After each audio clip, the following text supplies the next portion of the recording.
فرمایا 5 چیزوں کو غنیمت سمجھو 5 چیزوں سے پہلے۔ شبابک قبل حرمک، اپنی جوانی کو بڑھاپے سے پہلے غنیمت سمجھو۔ صحتک قبل سقمک، صحت کو بیماری سے پہلے غنیمت سمجھو۔ غناک قبل فقرک، اللہ نے مالی وسعت دی ہے تو فقر و فاقہ سے پہلے اس مالی وسعت کو غنیمت سمجھو۔ اور صحتک فراغک قبل شغلک، ابھی فراغت کے ایام ہیں، اس سے پہلے کہ کسی ضروری کام میں مشغول ہو جاؤ اور تمہیں وقت نہ ملے تو اس فراغت کو، اس مشغولیت سے پہلے غنیمت سمجھو۔ وحیاتک قبل موتک، اور موت سے پہلے زندگی کو غنیمت سمجھو۔ میں نے عرض کیا تھا کہ جب حدیث میں آتا ہے نا کہ اتنے کوئی عدد بیان کیا جائے تو اس کا مطلب وہ عدد نہیں ہوتا، 5 مراد نہیں ہے، اور بہت ساری چیزیں ہیں۔ یہ تو ایک اہم چیزیں ہیں جو آسانی سے ہر ایک کی سمجھ میں آ جاتی ہیں۔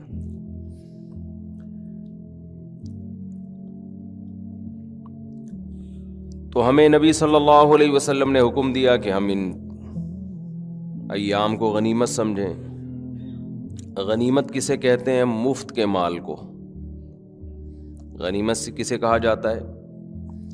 مفت کا مال، جسے فری پھوکٹ بھی کہا جاتا ہے۔ کراچی میں جب جنگ میں فتح ہوتی ہے، دشمن بھاگ جاتا ہے تو اس وقت لوگ مال اکٹھا کر رہے ہوتے ہیں، تو کوشش ہوتی ہے زیادہ سے زیادہ مال ہو۔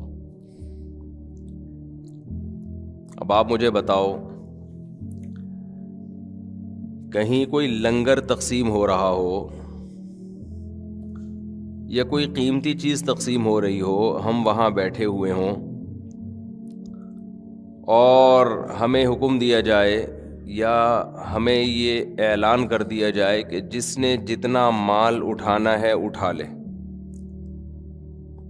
فرض کریں سونے کے سکے کسی نے لا کے پھینک دیے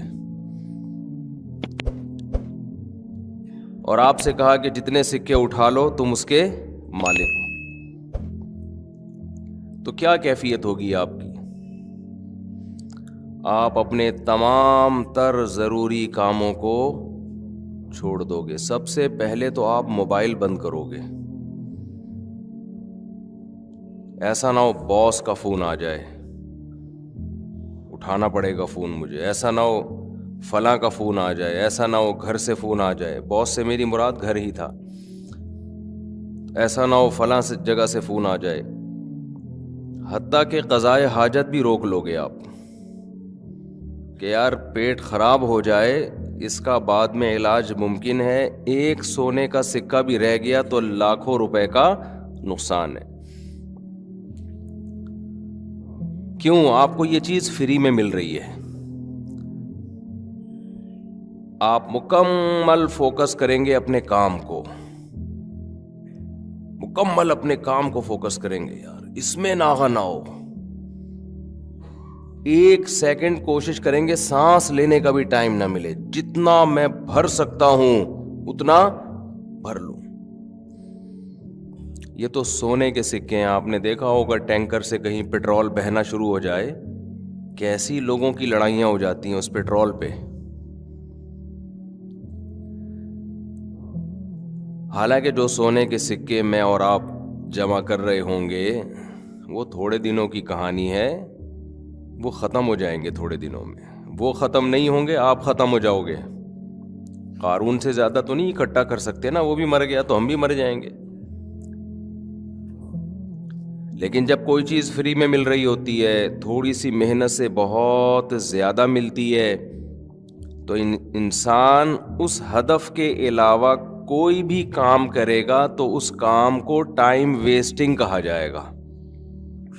بات آ رہی ہے سمجھ میں؟ کیا کہا جائے گا؟ کہ وقت ضائع کر رہا ہے۔ ہر وہ چیز جو سونے کے سکے جمع کرنے میں رکاوٹ بنے گی، ہر وہ چیز، ان کاموں میں مشغول ہونا وقت کا ضیاع کہلائے گا، خواہ وہ کتنے ہی امپورٹنٹ کام کیوں نہ ہوں، کتنے اہم کام کیوں نہ ہوں۔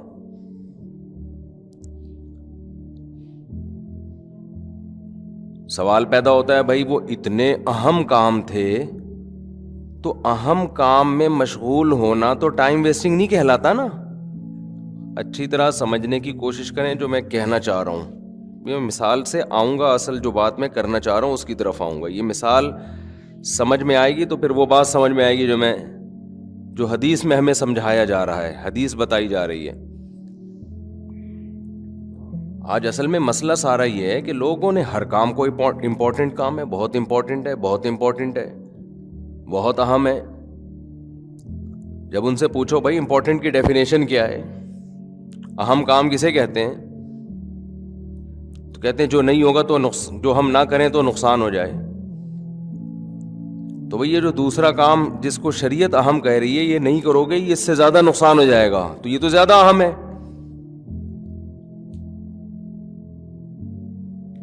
تو آپ کی نظر میں اہم کام کی جو ڈیفینیشن ہے، جو تعریف ہے، وہی کانسیپٹ کلیئر نہیں ہے نا، تو ٹائم تو آپ کا ویسٹ ہی ہوتا رہے گا، ٹائم ضائع ہوگا، وقت ضائع ہوگا۔ آپ نے جو سائنس کے طلبہ ہیں، ایک مثال پڑھی ہوگی نا کہ بعض کام ایسے ہوتے ہیں کہ ان پٹ کم ہوتا ہے، آؤٹ پٹ زیادہ ہوتا ہے، بعض ایسے ہوتے ہیں ان پٹ میں پورا زور لگ جاتا ہے، آؤٹ پٹ اس کا بولو کچھ بھی نہیں ہوتا۔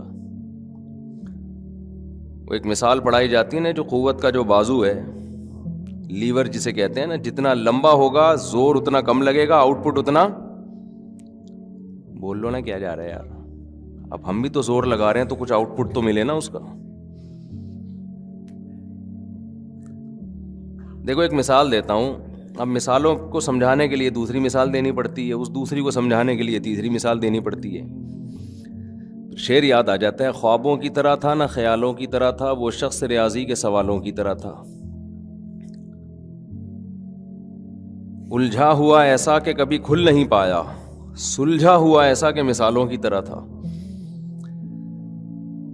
دیکھیں کسی چیز کو آپ نے پش کرنا ہے نا، دھکا لگانا ہے، ایک پینڈوانہ طریقہ ہے، اتنا بڑا پتھر ہے، آپ زور لگاؤ اس کو، دو بندے مل کے کیا لگائیں، جیسے گاڑی کو دھکا لگاتے ہیں ایسے اس کو دھکا لگائیں۔ ایک طریقہ یہ ہے کہ بھائی اس کا مرکز تلاش کریں، اس پتھر کا جو مرکز ہے جہاں سارا اس کا زور ہے وہ کہاں ہے، اس مرکز پہ آپ کوئی لوہے کا لمبا پائپ رکھیں اور اسے کھینچیں پیچھے تک، یوں کر کے تھوڑا سا پش کریں گے وہ حرکت میں آ جائے گا۔ اور آسان مثال، میں نے کہا نا مثال کو سمجھانے کے لیے پھر مثال دینی پڑتی ہے۔ ایک نٹ کھولنا ہے آپ نے، کھڑے ہو کر زور لگائیں، آپ کھل جائے گا؟ نہیں کھلتا۔ آپ نے پورا زور لگا دیا، ہو سکتا ہے آپ کھل جائیں اسی چکر میں۔